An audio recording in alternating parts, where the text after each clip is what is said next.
My name is Pete Paisley. I'm VP of Business Development for MagStor. I've been in the tape business for way too long, and I'm really excited to have these attendees on this panel today. David, you want to introduce yourself next? Yeah, sure. Hi, everybody. I'm David Fox from Archiware. I'm on the sales and marketing and sort of evangelism side for the product. So you may have seen me on YouTube videos and trade shows, perhaps, and webinars like this one. So yeah, I'm coming into contact with customers who need archive and backup in media entertainment space all the time, and I'm happy to be here. Great, thanks, David. And we have a couple representatives from QNAP. Deval, would you like to go first? Sure. Hi, my name is Deval. I'm the product manager with QNAP. I've been with the company since 2014. I started as tech support, so I have some tech support background, and then moved into product management, and also do product marketing as well. So I handle all the product requests, feature requests, all of that information, and also I join webinars and sales calls and all of that as well. And thank you for inviting us, and hopefully you have a great webinar. Yes, thank you, Deval. And Bob Zelin, known by some in the industry. Introduce yourself, Bob. Hi, I'm Bob Zelin. I see Jason up on the screen. I'm Bob Zelin, and I'm a systems integrator and a video engineer, and I've been doing this for a very, very long time. I'm the original Avitech in New York City. I got involved with QNAP in 2015 when Apple announced that they were going to be dropping their server product line, and I became very heavily involved with QNAP, and it was an amazing product compared to other products that were 10 times the price. And I've been installing QNAP shared storage systems for professional video editors ever since that time. I've installed over 2,000 QNAP systems, and I'm very, very well versed in making sure that professional video editors that are using, whether it's Avid Media Composer, Adobe Premiere, DaVinci Resolve, or Apple Final Cut Pro, can have, you know, full res 4K to 8K video editing happening with QNAP systems. And I'm happy to answer all of your questions. And we're going to be talking about not only shared storage, but backup and archiving of the data that you have on these QNAP systems. Yeah, thanks, Bob. And we have a special guest, Jason Lyons, post 67. Yeah. Or 67 post. I'm sorry if I got it backward, Jason. Oh, Please it's all introduce good. yourself. Yeah. Hi, my name is Jason Lyons. I'm a Nashville, Tennessee-based creative and finishing editor. My company is 67 Post, and I've been in the post-production space for over 20 years. We'll just call it that. There's more in there somewhere. We actually use QNAP storage in-house and a 24 tape library and Archiware P5 to manage all of our backups and archives. And I'm passionate about media management and help consult with clients to help tame their large media libraries using products like QNAP, MagStor, Archiware, Iconic, which is a powerful web-based MAM by Backlight. And happy to share my experience with all these great products with you. Thanks, Jason. Appreciate you being here. And a couple things before we jump in. We have a poll going. It looks like some of you have jumped in to put in your anonymous responses so far. So if you haven't already, just click on the polls and quizzes button and give us your answers to some of those questions there. It'll help us understand how to tailor our products and discussions a little more closely to your needs. Also, we are very much interested in taking your questions. We'll probably address most of them after the main presentation, but if one of the panelists gets motivated, they might type in a response in the Q&A, or if you raise your hand directly. But otherwise, let's save them till the end, and we'll have a Q&A session, and we will review the poll responses at the end as well, because I think you all want to see what the answers are. So let's jump in here. I'm going to share the presentation.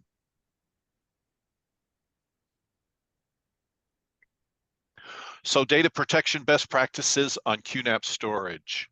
How to implement data protection strategies on QNAP shared storage devices at the lowest possible cost per terabyte.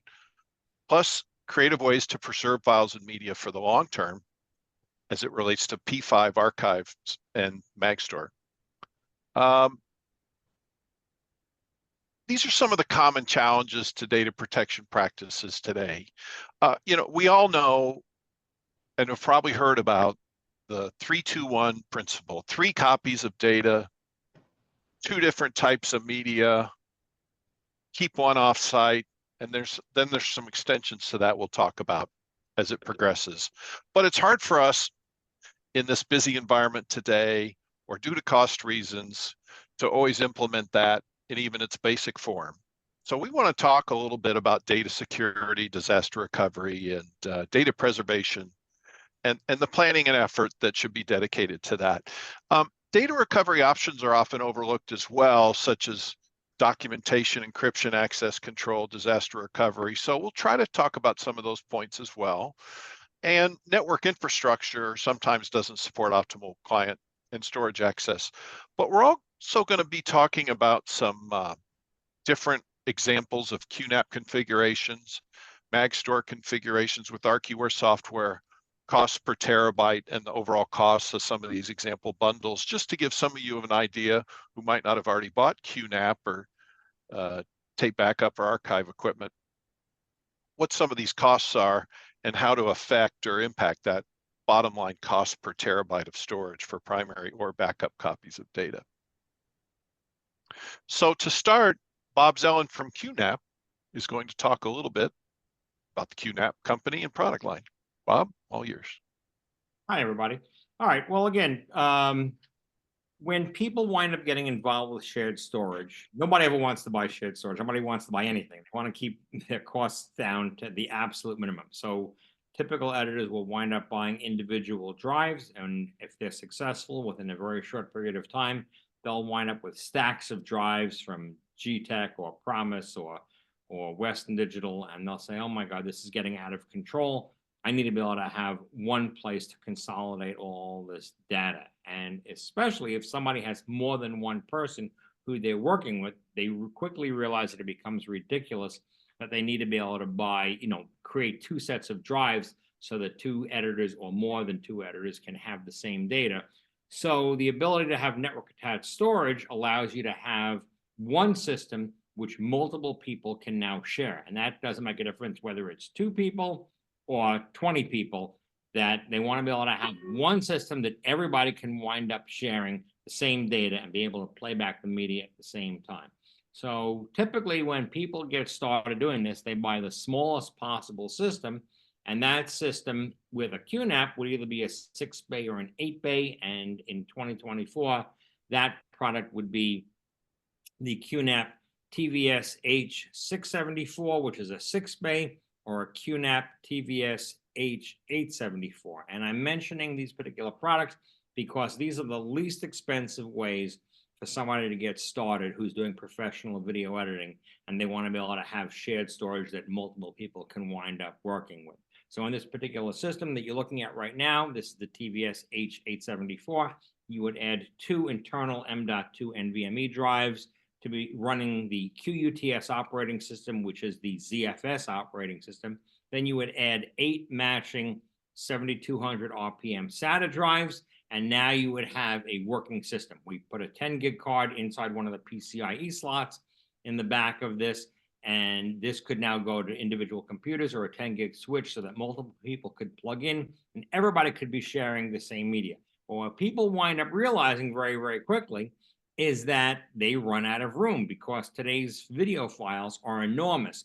As people started working in 4K and 6K and 8K, and now 12K exists, and they keep talking about even bigger and bigger file formats, the file sizes are becoming enormous. And people say, well, oh my goodness, what am I going to do? I've got so much storage, and I bought these large hard drives, and I'm still out of room. What do I do?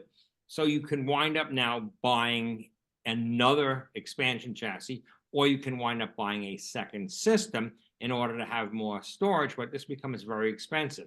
In addition to that, you wind up saying, well, I've got a RAID protected system, and RAID which allows for a drive to fail without losing your data. RAID is not backup. So if you wind up having something happen to the main system, you lose all of your data. So people say, well, I'm going to go out and buy a second NAS system so that I can use that as a backup. But at a certain point, it becomes ridiculous. You're spending all of this money. You keep pouring money into the drives. You keep pouring money into the redundant NAS systems.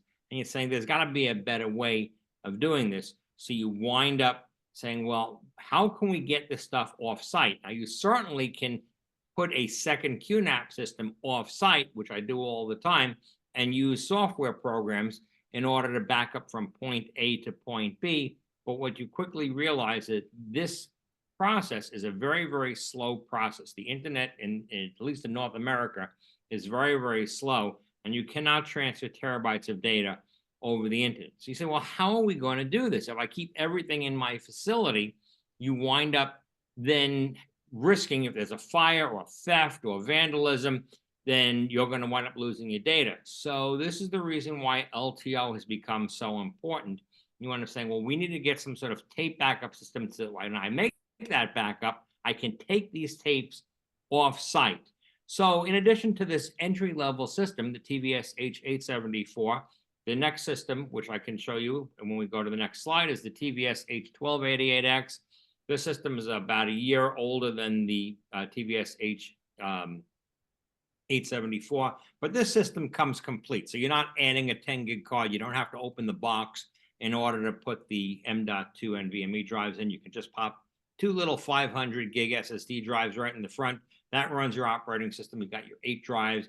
You can put an expansion card in here. You can put the 10 gig card already comes with it, so you don't have to spend the money on the 10 gig card. And now, of course, you can add a SAS expansion card, so you can plug an LTO directly into this. And on the back of this unit, there are PCIe expansion slots, so you can wind up putting in the mini SAS card, which would wind up going to the LTO drive, so you can do your tape backups. But again, you could use 2 different identical NASs to go from system number 1 to system number 2. But if you wanted to get the stuff off-site, because it's just too slow to be able to transfer 20 terabytes of data to system number 2 over the internet, the best way of doing that is to put in the mini SAS expansion card, and then wind up putting an LTO system on there, popping in a tape, doing your backup, taking the drive out, and taking that off-site. Now you've got an air-gapped, very, very safe solution. Now, if you wanted a system bigger than this, we can go now to a rack-mounted system, and this is just one of many of QNAP's enterprise systems where you can add an enormous amount of expanders. There are multiple PCIe slots on the back of this. This system comes native with 10 gig Ethernet. You could actually add a 25 gig card in here for even faster access to your systems. And you, once again, you could have a second system, which would wind up becoming your redundant backup system. But no matter how much money you spend, no matter how, what your budget is, you're always at the mercy of the internet if you're going to keep a second system off-site. So the ideal solution is when people talk about the 3-2-1 backup. If you were to say, well, I've got my main system, I've got my secondary NAS system, which is my backup system, but now I've got to get this stuff off-site. Well, how do I get this stuff off-site? I've got, 50 terabytes of data. How do I do that? You wind up putting a mini SAS expansion card from QNAP into one of these PCIe slots. You plug in a MagStor LTO. You run Archiware software, you make your backup, and you take those tapes off-site. So when catastrophe happens, you have all of your data, because your insurance company will cover you for any sort of equipment losses, but they're not going to get your data back for you. So it's very, very important to be able to make sure that your data is safe. What you're seeing in this particular image is that we can wind up putting expander cards into these larger systems, so you could have multiple expander chassis. But once again, you now have more capacity on your main system. That is not a backup. That is just additional storage. You still need to put a PCIe card into the main QNAP, plug an LTO in there in order to be able to make archive or backups copies so that you can get these things off-site so that your data is safe. And what you're seeing over here is a systems diagram of multiple computers plugging into 10 gig Ethernet switches. And in this particular image, you're seeing the QNAP on the right-hand side plugged into this 10 gig switch, and the particular MagStor that's being shown in this image is not plugged in through a mini SAS. It's plugged in through 10 gig Ethernet. There's a wonderful iSCSI solution from MagStor now, where you can just simply plug that into the 10 gig switch. It's on the same network, and now you can back up over the network instead of having to worry about a short mini SAS cable. You can do it over 10 gig Ethernet in order to back up to a MagStor LTO tape backup system. And I think that's about it. Yeah, Bob, maybe, or you or Deval, there are some backup options baked into the QNAP solution for your NAS to NAS backup, and that can be used to support LTO as well. Do you want to talk about hybrid backup sync briefly? Yes, Deval, do you want to talk about that? Sure. Yeah, so we have our own application that you can install on the QNAP NAS, on your QNAP NAS. We call it hybrid backup sync, and you can do scheduled backups or sync as well to either a cloud service or another QNAP NAS that has an LTO attached to it. So you can also do remote backups as well, or to an external hard drive that you have connected to the QNAP device.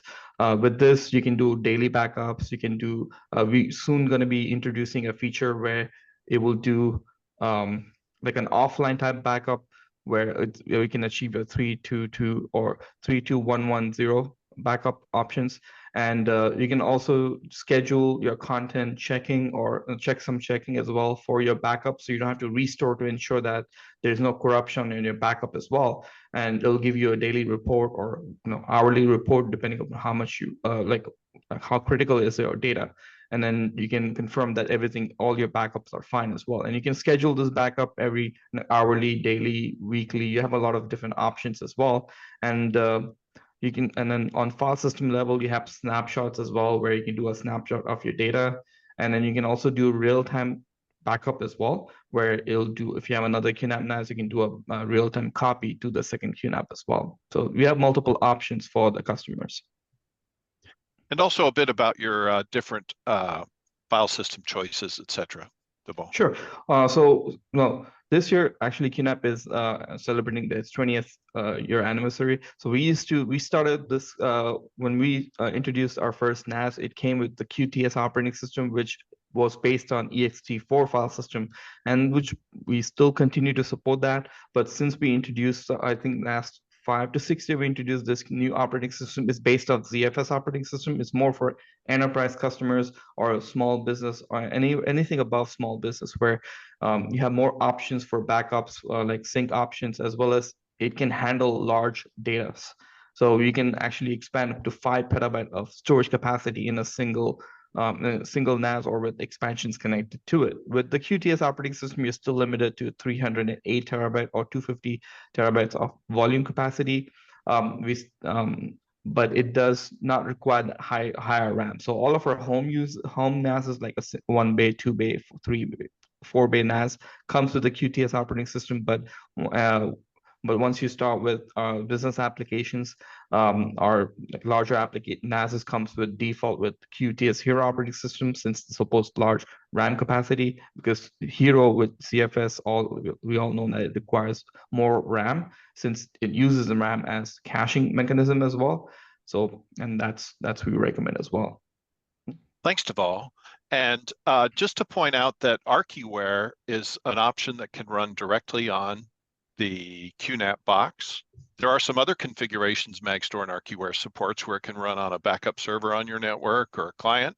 But we want to introduce David Fox from Archiware again, so he can talk a little bit about Archiware as a backup and archive solution with tape. Thank you, Pete. Okay, so Archiware is a software product made in Germany, and breaks down into 3 separate modules. Just speaking about running directly on QNAP, so we have a lot of operating system support. We're in the QNAP store, also in store for some other NAS devices. We have Windows, Mac, Linux, FreeBSD installers too, so you can pretty much run us anywhere in your storage infrastructure so that we have full coverage. P5 Backup, P5 Archive, these are the two modules which can write to tape, but they write to tape for different reasons, right? So P5 Backup, that's a disaster recovery product. That's there to get you out of jail if you have a failure or a theft or something terrible happens. P5 Backup's got all your data stored away so you can repopulate storage with it. And obviously there's various different ways of doing backups. You may have heard of the 3-2-1 backup rule. This is the rule that says that everybody should have 3 copies of their data, including the actual live production storage. So that's the 3. 2 different media types. So if you've got disk, then you should also have tape or cloud or maybe optical storage if you're into that kind of stuff. And the 1 says that at least one of those copies of your data should be off-site. So it should be in another physical location. So if you had a flood or something like that happening, then you don't have all your eggs in a single building. So that's the 3-2-1 backup strategy. So P5 Backup will do backups. P5 Archive is interesting for media and entertainment broadcast people because P5 Archive, instead of copying your data so you can survive a failure, P5 Archive is about moving or migrating data offline or to cold storage, as we sometimes call it, which basically means shifting completed projects somewhere where the storage is cheaper, has greater longevity, and means that you've got more space where you need it on that production storage. So we have an archive product. And then on the right, we've got P5 Synchronize. This is going to be able to replicate your data between all of those different platforms that I just mentioned in a structured, scheduled way. We can keep snapshots, previous versions, all that good stuff. So Pete, next slide, please. And we'll just look a little bit more about what is this backup and this archive and why are they both needed. So I kind of already said this, the backup is DR, disaster recovery. It's going to copy all of your data every day so that you've got something that you can recover from. Everybody needs at least 2 backups. You shouldn't rely on one, ideally. Archive, different kettle of fish, as we say in the UK. Data is moved to the archive. So you're going to go browsing or put stuff in a hot folder or use a MAM to select completed project work. Our work is often defined around a project which has a beginning and an end. When we're beyond the end, does that need to be residing on your QNAP production storage, or would it be better suited to put it somewhere long-term in case you need it? You don't know if you will, so you keep it forever. So the archive is going to run as needed against data that you select. Pretty much all broadcast and media companies, we Archiware find, need an archive. And the extra super benefit of an archive is that you've got less to back up. So if you're struggling to back up all of your storage because you've got 2.5, 3-year-old projects on there that you delivered, then you need to archive that stuff. Keep that archive in a couple of different geographical locations to make sure it's secure, and delete it from the production storage, get the space back, and maybe you don't want to need to spend so much money on disks, but obviously we want you to spend lots of money on disks as well. So next slide, please. So entry level, what this might look like is a single host with archiving to LTO via a SAS cable. So we've got a QNAP and we've got what we call a standalone or a tabletop MagStor drive there. That's going to be an LTO8 or an LTO9. LTO9 is an 18 terabyte tape cartridge. And that's uncompressed. So you'll get 18 terabytes on a tape. And with the P5 desktop LTO edition, that's Archiware's entry-level license. It gives you both the backup and the archive module. So we say double duty there because you can use the single tape device for maintaining both a daily backup and an archive. And the storage capacity is limited only by the number of tapes that you want to buy. So every time you spend $90 on a tape, you get another 18 terabytes of storage to add to your archive or to add to your backup. Approximate pricing there. Pete may be able to correct me. So here we've got a slightly larger solution where rather than using a tabletop drive, we've gone up to an 8-slot single drive rack mount MagStor unit. So this has got 8 tapes in, and it can put any one of those 8 tapes at the drive, so you have some degree of automation. We have a license that supports this called the Archive Edition. That license actually will support up to 2 drives and 25 slots, so a larger library than this. Again, it does backup and archive. And again, the storage capacity is limited only by the number of tapes. You can have 8 online, and then you can have as many tapes on the shelf as you purchased. And on to the next one. So once you've got lots of tapes on the shelf, because you've been archiving for a year and you've now got 20 18 terabyte tapes that you've been archiving completed work to, or even in progress work, but you just want to snapshot the state of projects, then the brilliant thing about Archiware P5 is that we have this simple media asset management, or MAM interface, that allows you to browse and search through all of the assets, all the folders that you've archived up to this point in time. You can find stuff, you can see thumbnails, you can play back proxies that you create of media footage, so you can be sure when you're trying to find a project, you can see it, you know you found the right one.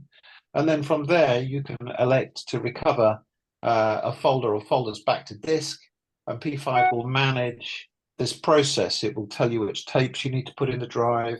In the case of a tape library, it will automate and the tapes will be put into the drive for you.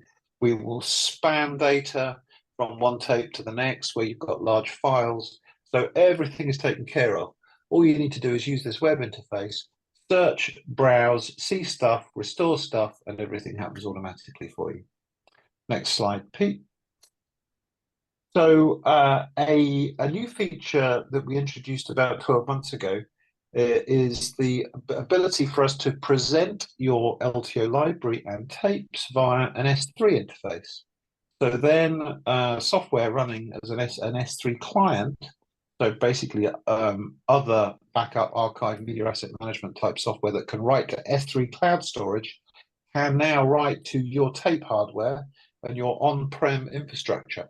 So anything that can archive and backup, or generally write objects to cloud storage like Amazon's Deep Archive Glacier storage, you can now point that at your own infrastructure with P5 Archive fronting that and putting an S3 server in front of it, so that your entire tape collection looks like a bucket.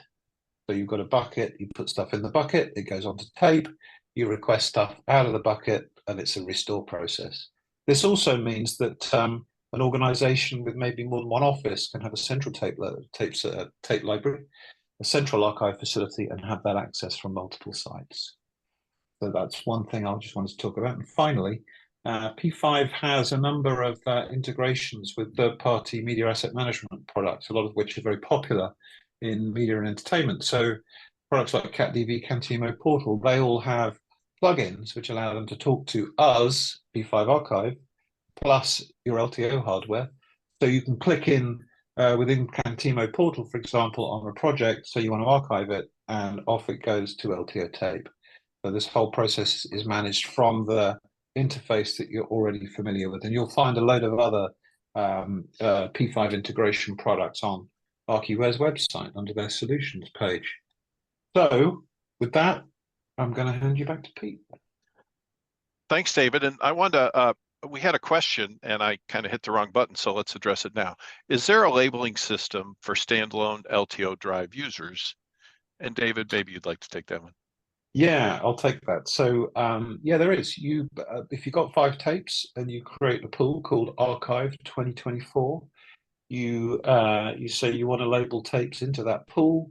You put 1, 2, 3, 4, 5 tapes into the drive, one after the other, as P5 tells you to put the next one in, and then you'll have 5 tapes labeled in that pool, and you'll have 5 times 18 terabytes, which is 90 terabytes of capacity in that storage pool. The question might come from the fact that if you're using a tape library, you'll generally use barcodes to identify the tapes.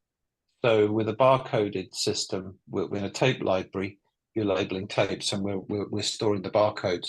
With a manual system, with a standalone drive, you'll label the tapes just the same. We'll give you an ID within the software to write on a sticker on the tape, or you can give us your own name input that into the software and put that on the tape, and then we'll ask you for the tape by name. So hopefully that answers your question, anonymous attendee. Thank you, David. And we thought it would be particularly helpful to have a kind of a real world testimonial. That's why Jason Lyons has been kind enough to join us from 67 Post. Jason, you've used Archiware quite a bit, correct? P5? Correct.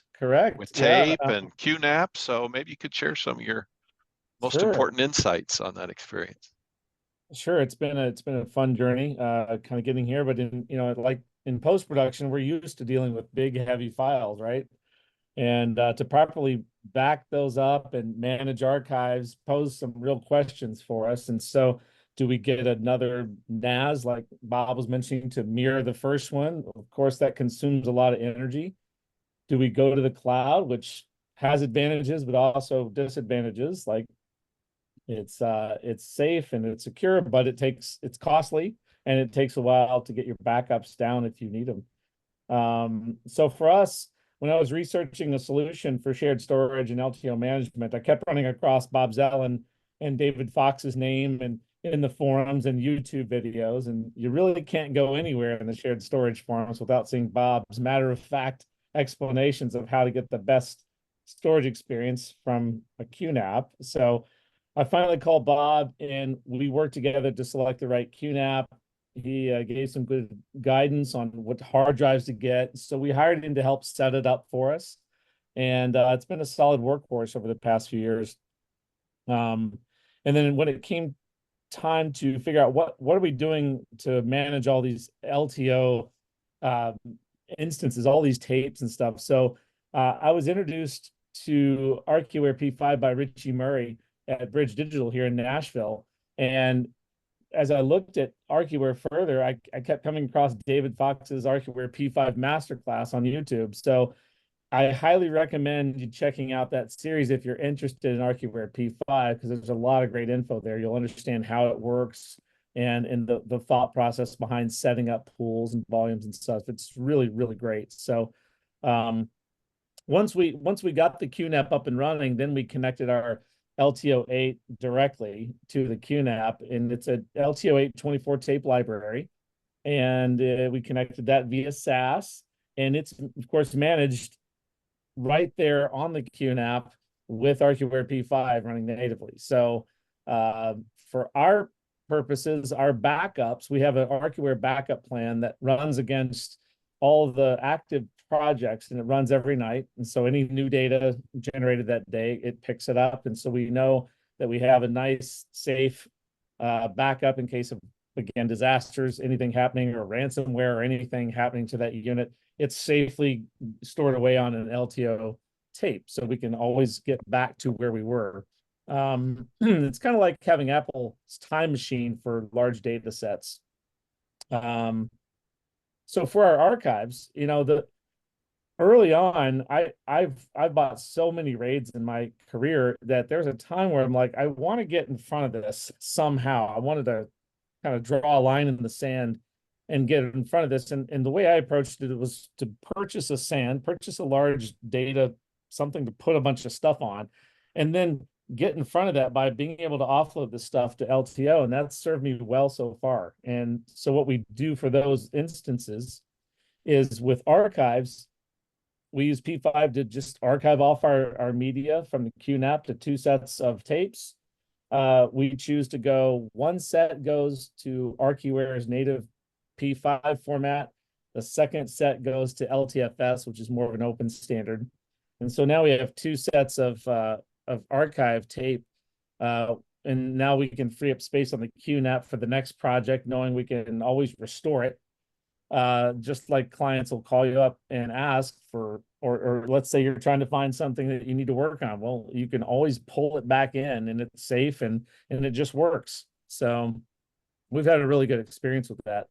It's great to have like a single pane of glass to manage backups and archives to LTO. And instead of having handwritten labels and manually keeping a spreadsheet, for example, of what's stored where, the Archiware P5 index is slick. You can simply go to the Restore tab, search index, find the media like David was showing, and verify, hey, this has been archived.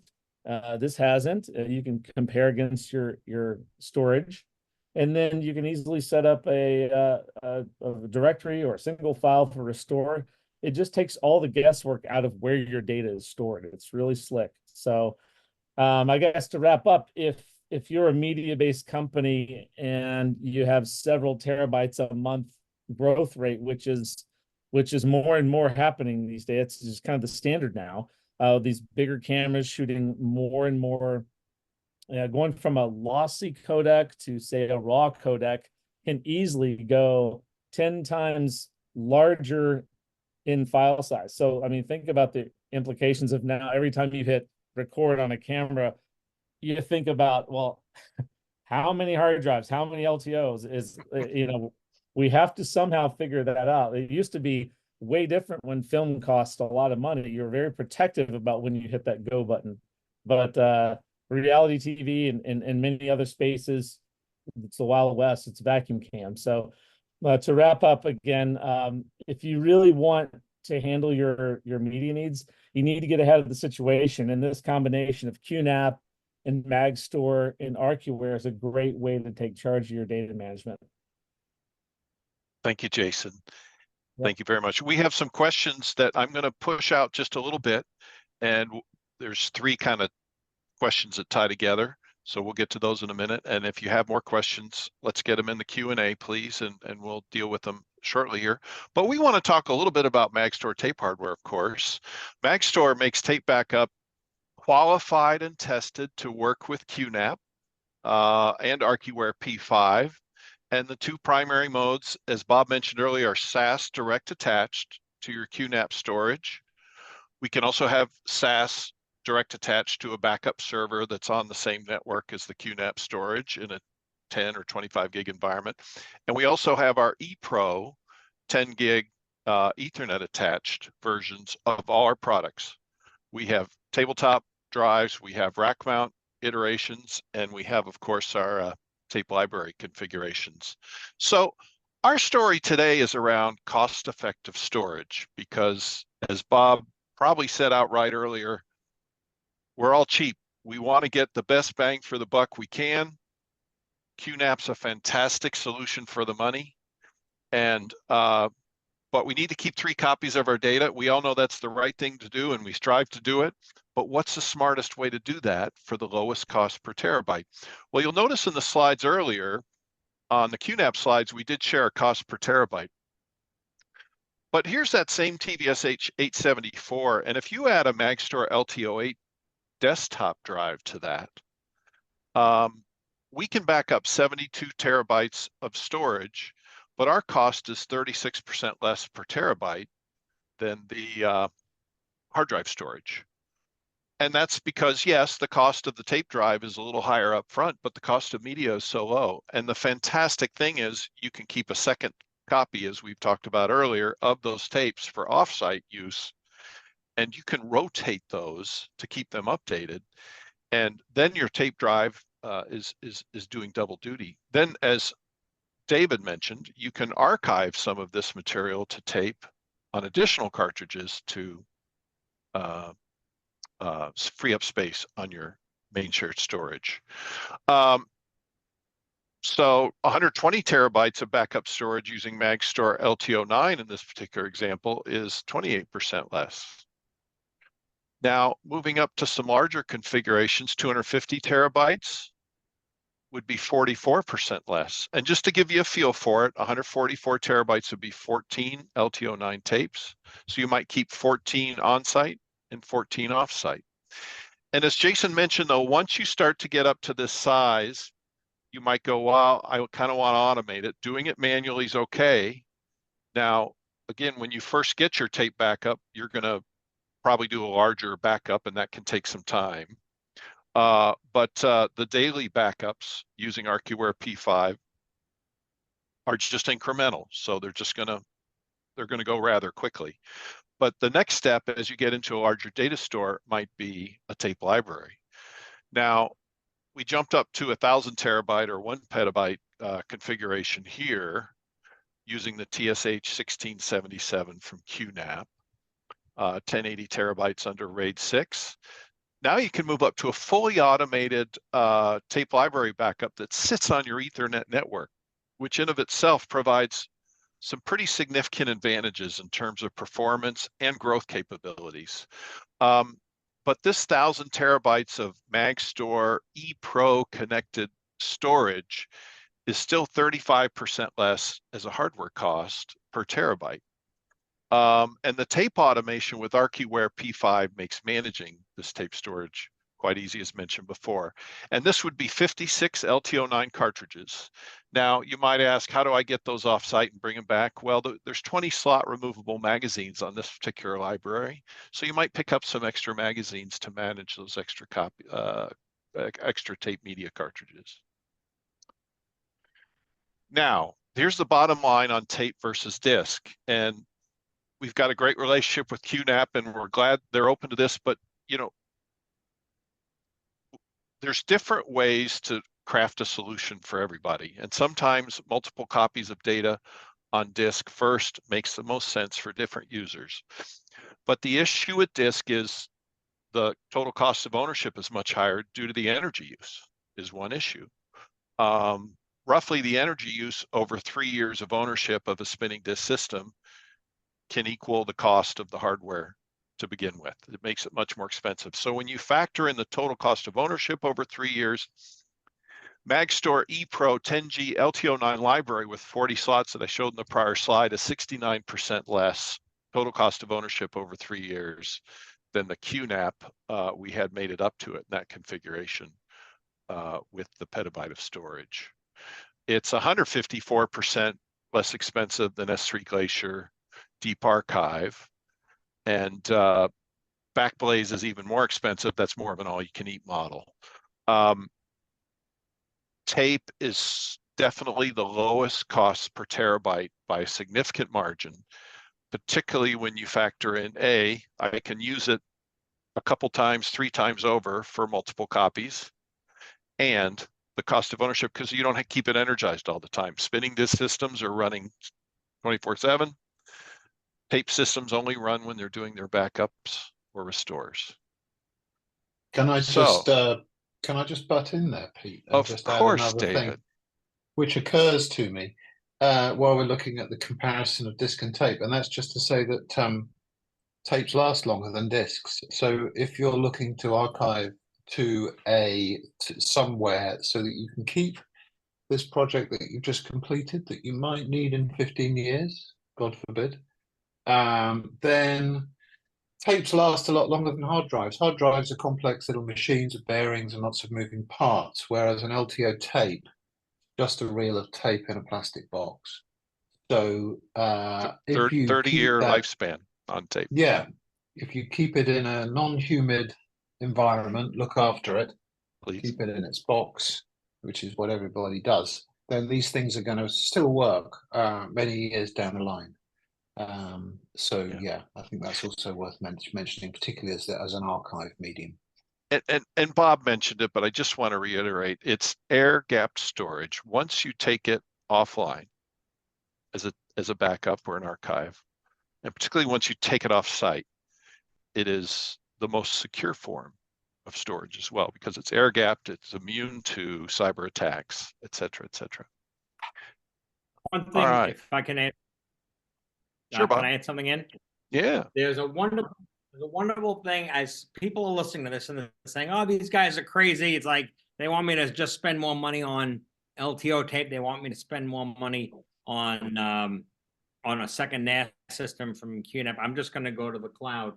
All you have to do is just do a Google search on Backblaze B2 pricing, and Backblaze themselves has a comparison chart of what the cost is per year for Backblaze B2 versus Amazon S3 versus Microsoft Azure versus Google Cloud, having nothing to do with any of these products that we're talking about today, just as far as how much it costs. And people will quickly see that in order to be able to back up 100 terabytes of data on any of these cloud services, whether it's Backblaze or Amazon or Microsoft Azure or Google Cloud, It's dramatically more money than anything we're talking about here today. So when people get all excited and say, I'm going to go out and I don't want to spend this money. I'm just going to do it on the cloud. The cloud costs more money. That's the bottom line.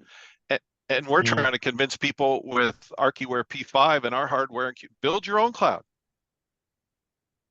You're going to get the best of both you're worlds. effectively you're outsourcing your disk purchases or your tape purchases to a third party, and when you outsource stuff, it doesn't get cheaper because they've just got to do it for you. The other thing about archiving to the cloud is that if you archive 50 terabytes to the cloud, then you've got to pay for that 12 times a year. 50 terabytes every month they charge you for it, and then if you add more each month, then each month it goes up. So you're beholden to that monthly charge. Or you've got to download all the data and do something else. So, and I rushed through my slide. Oh, sorry, David. And I wanted to point out one other thing. MagStor is here to work with you too. If you start with one of our LTO-8 desktop drives, or you have some older tape hardware, we offer competitive trade-in programs and upgrade programs for all our tape hardware too. So we're here to work with you as your data storage needs grow.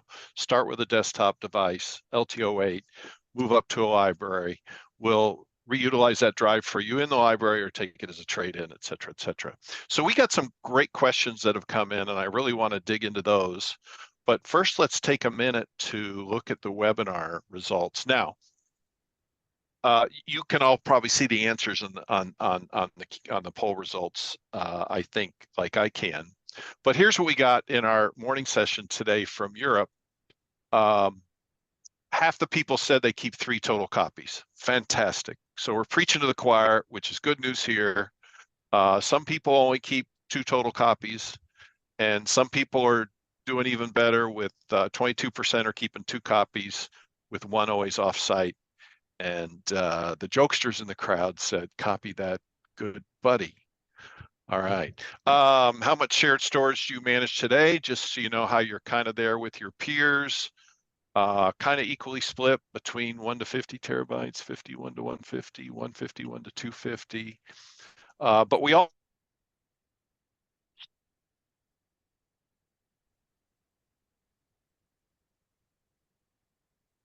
I've lost Pete. Is that the same for everybody else? storage needs are growing annually. Hey, So Pete, we lost you there for a second. oh yeah. Am I back now? Yeah, you're back now. You're back. Everything Yeah, we didn't miss much. Yeah. Sorry about that. Yeah, I don't say anything important anyway. How would you estimate primary storage needs? You can see here, they're growing at a pretty good clip, 10 to 15%.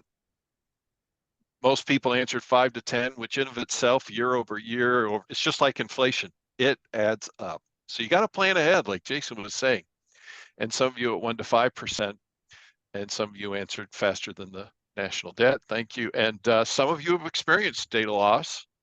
It does happen, but a lot of you said no. So that's great. It's because you're keeping those 3 copies like we talked about. You were able to get it back. All right. So let's first start with these questions. The panelists can see it, and I think I'm going to point this to David, but I have a folder structure with content from various dates. I want to potentially utilize LTO to just back up current year content. How feasible is that? Does it keep the folder structure intact, but only have newer content? Is that a poor direction? David, what do you think? Yeah, the answer is yes. You can do incremental archiving. So you can stick us at the top of this folder structure where you've got lots and lots of folders with different pieces of work in. And you can archive that to tape, and we'll save it all to tape. Brilliant. And then the next day, maybe somebody made a change in one of those project folders. So you can archive it again, but incrementally.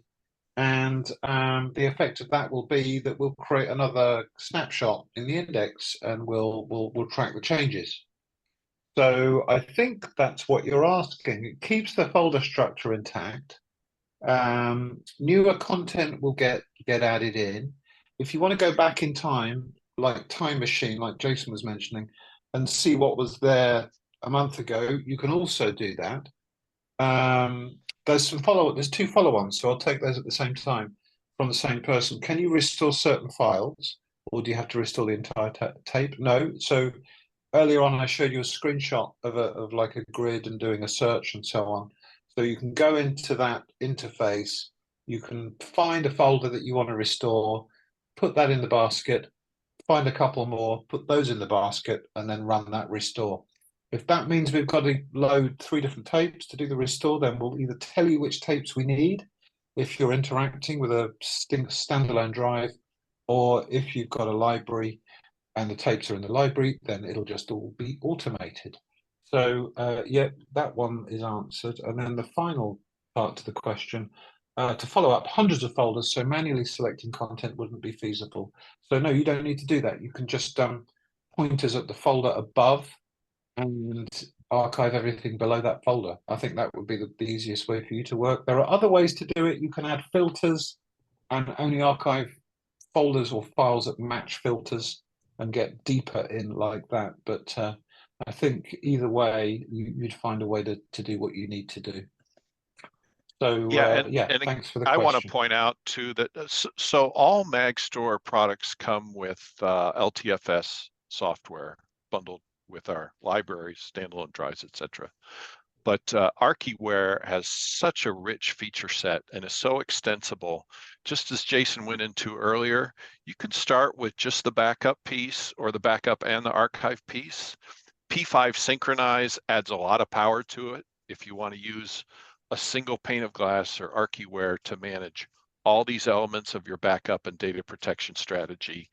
And then with the S3 integration, as we touched on a little bit too, it makes it even more powerful, but lots of features. So as David mentioned, hundreds of folders by yeah, I think we answered all those. So Emily Gray said, how long does it take to back up 50 terabytes of data? So our general rule of thumb at MagStor is we tell people hour per terabyte. Now, a library is automated on the cartridge change, so it's a little faster. The actual real numbers are a little faster. It's somewhat dependent on your shared storage that's pushing the data that the tape is, that Archiware is reading. But the typical tape drive today, half height LTO, is 300 megabytes per second transfer rate. And most shared storage systems with spinning disks are around that speed as well. I'm generalizing. My tech support guy will probably come comment with me on this, but at those rates, if we can read data, Archiware can read data at 300 megabytes per second, we're going to ingest about a terabyte per hour. Now, there's ways to do more and to do faster. You can add a second tape drive, and that second tape drive, you can do multiple jobs to different tape drives at the same time. With Archiware, you could also use it to clone, so you can make 2 copies of data at the same time. Take one set of tapes to one place and another to another place, or keep them on site. Yep. So there's lots of options, but again, figure about a terabyte per hour on that one.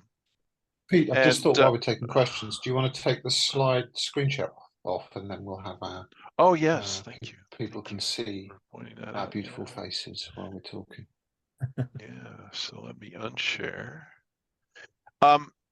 So Bob, Thomas asked, Deval, this is for you. The new QXP-3X4 PES expander card, does that support LT? You want to talk about that?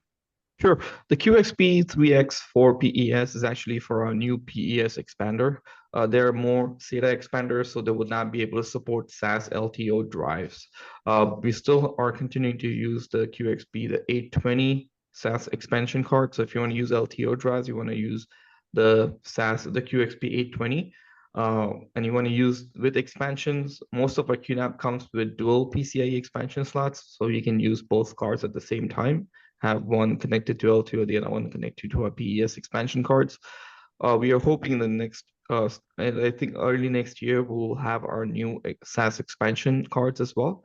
So, but in the meantime, the 820 would be continued. Okay, great.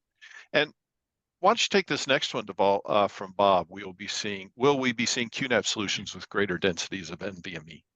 Sure, a great question. So right now, we just released our biggest expansion unit, which is a 24-bay expansion units. But as of today, we are looking into something like something bigger, like a 48 drive. We are compatible with the Seagate 5U84 that we do support that as well. So if you want to have something bigger than the 24 that we offer, you can just connect or get the Seagate one and connect to our NAS, and we're fully compatible. You can create a storage pool on its own expansion, and you can purchase 2 of them. On most of our units, we'll support 2 of them, and you can actually span across both units, so you can get multi-petabyte level storage capacity.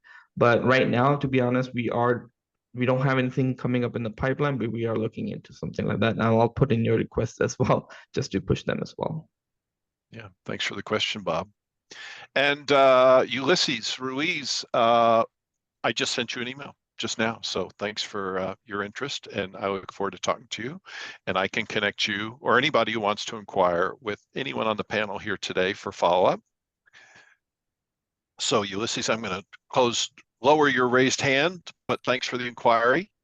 So we answered that one. Chris, thanks for the question. Chris, what would the typical restore time be for, let's say, 100 terabytes of storage from a multi-tape library on a 25 gig network? So I'll start that one. Chris, pretty much the inverse would apply. If your shared storage we're restoring to can handle a transfer rate of 300 megabytes per second or greater. Now, if it's a single tape drive, direct attached, or an ePro 10G on your network, the same kind of math would apply. It could be up to 100 hours. If it's multiple drives, I think you said 100 terabytes from a multi-tape library. Okay, not multiple tape drives. So unless anyone has any other experience, David, I'd say probably on the same order, 90 to 100 hours roughly. Yeah, I mean, it might make a difference whether we're talking about backup or archive. What makes a difference is if you're restoring everything that was written from the tape, and we're just reading the tape in the same way that it was written. If you've made a selection where you're not restoring everything, then we're reading a bit, winding to the right point, and then reading a bit and winding. So that means that we're now doing something differently to the way that the tape was written. So that means that it could slow down. Yeah, so there's that. Files will be spanned over tapes. Large files will be beginning on one tape and ending on the next. So that shouldn't make any difference to the time it takes to restore. So yeah, I think typically the best case is the same time it took to write, but if it's more complex in the way that the data was written, then maybe things will be a little bit different. Thanks, David. And shall I take this one? Is this one? Yeah, for sure. me? If I get question from Emily. Second question, if I get a 12 terabyte LTO tape, so that would be LTO 8. And I have 50 terabytes to back up, will Archiware / MagStor span the tapes as a single backup?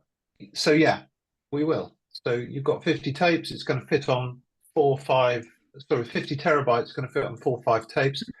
So you start the backup, we fill up the first tape, second, third, fourth, and then a bit of the fifth, and then we're done.